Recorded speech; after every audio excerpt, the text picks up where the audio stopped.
Letter 2 to Miss Saville, England. Archangel, March 28th. How slowly the time passes here, encompassed as I am by frost and snow, yet a second step is taken toward my enterprise.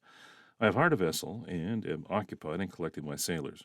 Those whom I have already engaged appear to be men whom I can depend on and are certainly possessed of dauntless courage.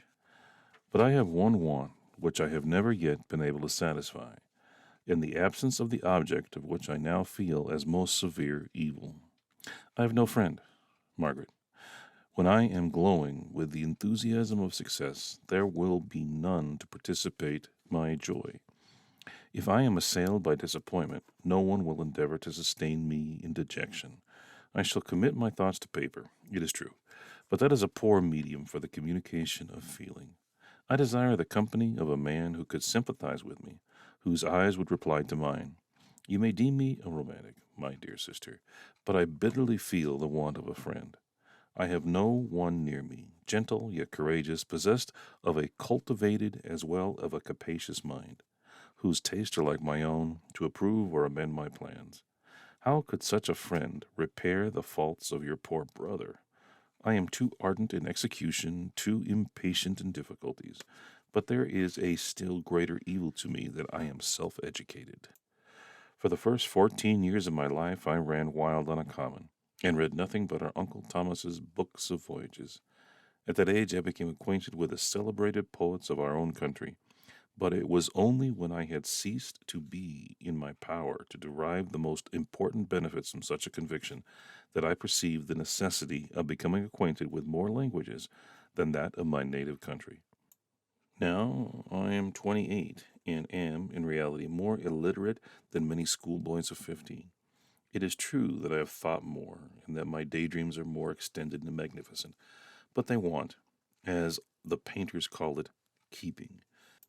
And I greatly need a friend who would have some sense enough not to despise me as romantic, and affection enough for me to endeavor to regulate my mind. Well, these are useless complaints. I shall certainly find no friend on the wide ocean, nor even here in Archangel, among the merchants and seamen. Yet some feelings, unallied to the dross of human nature, beat even in these rugged bosoms. My lieutenant, for instance, is a man of wonderful courage and enterprise. He is madly desirous of glory, or rather, to word a phrase more characteristically, of advancement in his profession. He is an Englishman, and in the midst of national and professional prejudices, unsoftened by cultivation, retains some of the noblest endowments of humanity. I first became acquainted with him on board a whale vessel. Finding that he was unemployed in this city, I easily engaged him to assist in my enterprise. The master is a person of excellent disposition, and is remarkable in the ship for his gentleness and mildness of discipline. This circumstance, added to his well-known integrity and dauntless courage, made me very desirous to engage him. A youth passed in solitude, my best years spent under your gentle feminine fosterage, has so refined the groundwork of my character that I cannot overcome an intense distaste to the unusual brutality exercised on board ship. I have never believed it to be necessary, and when I heard of a mariner equally noted for his kindness of heart and the respect and obedience paid to him by his crew, I felt myself particularly fortunate in being able to secure his services.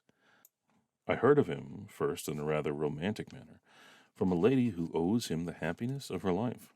This, briefly, is his story. Some years ago, he loved a young Russian lady of moderate fortune, and having amassed a considerable sum in prize money, the father of the girl consented to the match. He saw his mistress once before the destined ceremony, but she was bathed in tears, and throwing herself at his feet, entreated him to spare her, confessing at the time that she loved another, but that he was poor, and that her father would never consent to the union. My generous friend reassured the suppliant on being informed of the name of her love, and instantly abandoned his pursuit. He had already bought a farm with his money, on which he designed to pass the remainder of his life, but he bestowed the whole on his rival, together with the remains of his prize money to purchase stock, and then himself solicited the young woman's father to consent to her marriage with her lover. But the old man decidedly refused, thinking himself bound in honor to my friend, who, when he found the father inexorable, quitted his country, nor returned until he heard that the former mistress was married according to her inclinations. What a noble fellow, you exclaim. He is so, but then he is wholly uneducated, and he is as silent as a Turk. A kind of ignorant carelessness attends him, which, while it renders his conduct the more astonishing, detracts from the interest and sympathy which otherwise he would command. Yet do not suppose, because I complain a little, or because I can conceive consolation from my toils, which I may never know, that I am wavering in my resolutions. Those are fixed as fate, and my voyage is now only delayed until the weather shall permit embarkation. The winter has been dreadfully severe, but the spring promises well, and it is considered as a remarkable early season, so that perhaps I may sail sooner than I expected. I should do nothing rash. You know me sufficiently to confide in my prudence and considerateness whenever the safety of others is committed to my care. I cannot describe to you my sensation on the near prospect of my undertaking.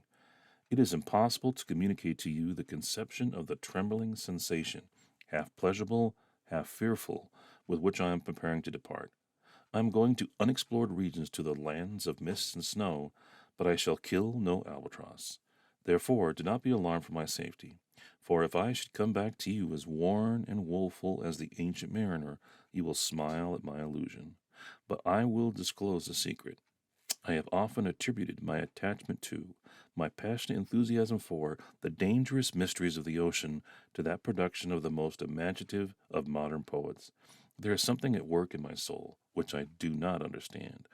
I am practically industrious, painstakingly a workman to execute with perseverance and labor, but besides this, there is a love for the marvelous, a belief in the marvelous, intertwined in all my projects, which hurries me out of the common pathways of men, even to the wild sea and uninvestigated regions I am about to explore. But to return to the dearer considerations. Shall I meet you again, after having traversed immense seas and returned by the most southern cape of Africa or America?